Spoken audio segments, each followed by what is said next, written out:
Here's a question, and don't cheat and Google the answer. Imagine that you have to buy a house. Where would be cheaper, Barcelona or Miami? If you need a clue, let me tell you that both cities have more or less the same population if we consider their metropolitan area. Both cities have beaches and are very touristy.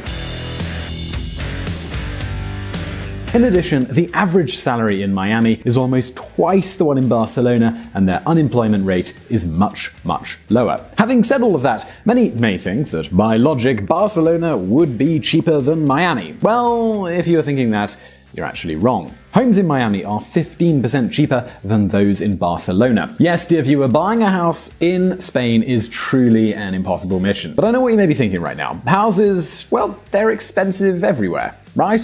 Well, yeah, you are actually right. House prices are rising in almost every country, and this is especially surprising if we consider that the trend is quite the opposite for other goods. We've said it already on this channel like 1,000 times. Humanity is just doing better. We've practically eradicated malnutrition all around the world. Our standard of living is much higher than that of our grandparents. And this is pretty much due, among other things, to the fact that the products we consume, they're getting cheaper. For instance, just 30 years ago, our parents would have to save an average month's salary to fly from London to just Berlin. Nowadays, that's just history. But housing is the only element that hasn't become more accessible. Indeed, it's becoming almost prohibitively expensive in many parts of the world. In this video, we're going to focus on Spain, but many of the things we're going to review could happen in almost any country. Because the question that we're asking ourselves today is, well, why is it so damn expensive to buy a house? And can we do anything to solve this? Well, we are going to answer all of these questions today, but first, let's dive into the history. The law of the land. What's the first and most important thing we need to build a house? Well, that would of course be the land that we're going to build it on, right? Well, in that aspect, Spain has the perfect geography. We're talking about a huge and relatively flat country with many unpopulated areas. Other countries, for example the Netherlands, do have the very real problem of a high population density. However, Spain has plenty of space for all of its inhabitants. Now, having a piece of land doesn't necessarily mean we can use it to build houses. For example, in 2011, 40% of the land in the capital, Madrid, was considered not urbanizable. This means that the city council limits construction in these territories. In other cities such as Malaga, this percentage even rises to more than 70%. You may be wondering now, well, why are there so many lands where you can't build? Now, the answer to this lies in municipal services. You see, when you build in a residential area, you need sewers, electricity, new bus lines, and of course things like garbage collection. And, well, who's responsible for all of these costs? The city councils. That is, every taxpayer. In other words, if a construction company proposes a housing development on the outskirts of Madrid and doesn't manage to sell them all, every local will have to pay for a ghost area's urban services. Due to all of this, town councils have decided to control every single detail of where and how their municipality can extend. In Spain, this is done through a legal instrument known as the Urban Ordination Plans. These are maps that every city hall publishes every 10 years, specifying the areas in which someone can build. Because hold on a second, maybe you're Spanish and you're watching this video from Spain. Now, I know what you might be thinking. Isn't land supposed to be liberalized in Spain? Indeed, in 1997, José María Aznar's government put out a law that involved, in theory, land liberalization. This means that, in theory, all of the country's land became developable. That is, essentially, it is suitable for construction. Suddenly, every Spanish city grew and lots of residential areas emerged. This was the beginning of the housing bubble. But, as we've mentioned many times, the devil, well, that's in the details. See, now we said that the urban ordination plans determine the areas one can build on, but that's not the entire picture here.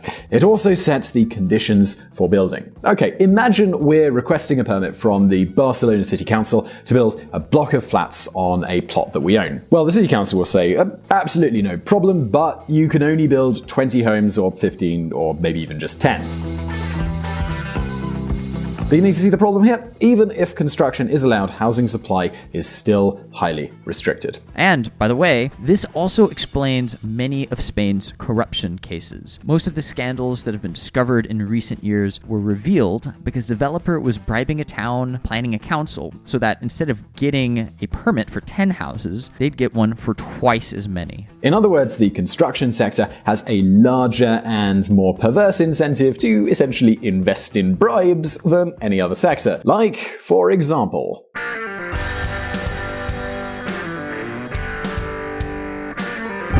anchored in the 20th century. Can you guess the least productive sector of the economy? Yep, as you might imagine, it is indeed construction. We're talking about a world where it's odd to find a project actually being built by its due date, and this isn't just limited to Spain here. To give you an idea, the new Apple offices in Silicon Valley, they were completed 2 years later than expected and had an extra cost of $2 billion.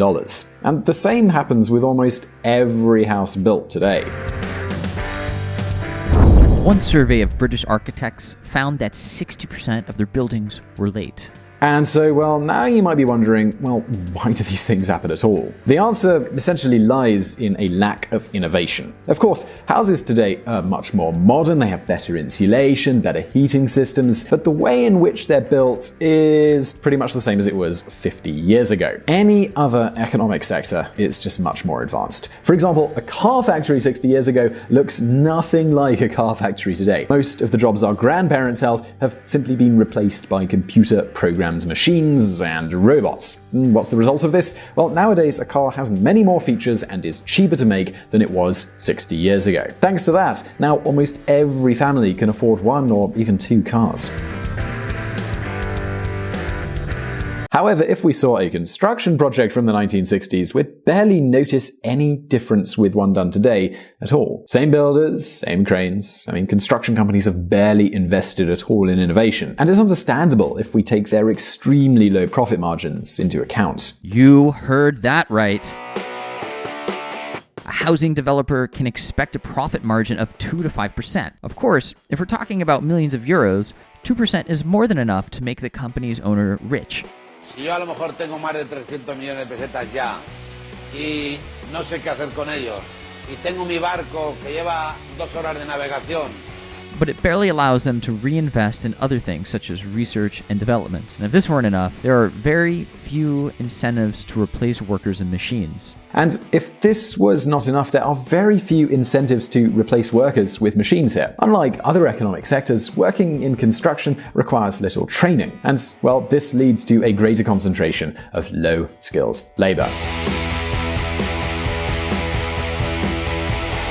So we can summarize everything like this. There's a restricted land supply, which makes property prices rise, and then there's a long and expensive and unpredictable construction process. Now, what's the result of all of this? Well, homes in Spain have become prohibitively expensive. However, almost 80% of Spaniards, they manage to own their own home. So, well, the question is now, well, how is all of this possible? Well, let's dive into that.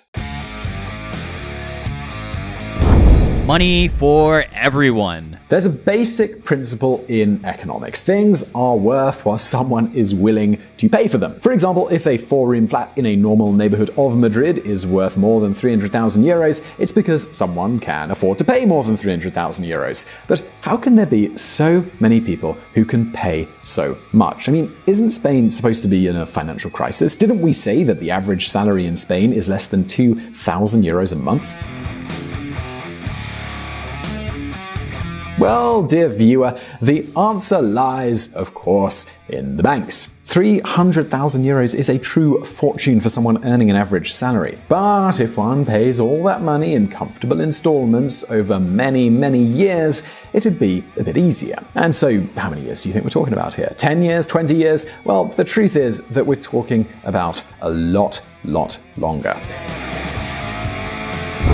40-year mortgages, an exclusive and conditional product for young people. 40 years is an incredible amount of time, and it's really not uncommon in Spain to find people who have these 40-year mortgages. And some may say to all of this, what's really the sense in that? Imagine you're a bank and you grant a couple a 40-year loan. 1,000 different things can happen in 4 decades, which means they might not be able to return the money. So where's the business for the bank here? How can the bank risk so much when granting a loan? Well, the answer to that is in the central bank.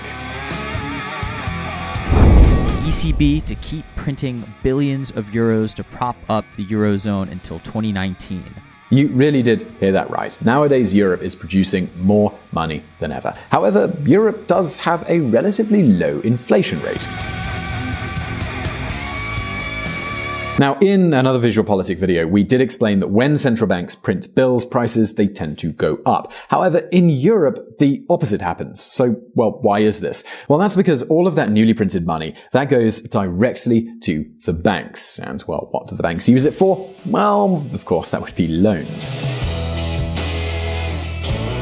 That explains why, even with relatively low salaries, most Spaniards are willing to pay real fortunes to own a house. And what's worse, prices continue to rise unabated. There will always be someone willing to originate or take out a 40-year mortgage. In other words, all the factors point to the fact that in the long term, housing will become more and more expensive. And that explains things like this. Housing profitability rises as an investment.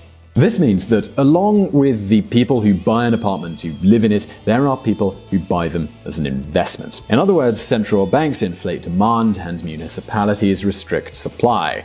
Conclusion of all of this, houses are becoming more expensive every single day. And at this point, I just want to take the time to thank Miguel Angel Fonseca's architectural study for helping us understand all the details of the world of construction and urban planning in Spain. Miguel Angel Fonseca is one of the greatest experts of sustainable architecture in Spain. You can find more details about him in the video description below.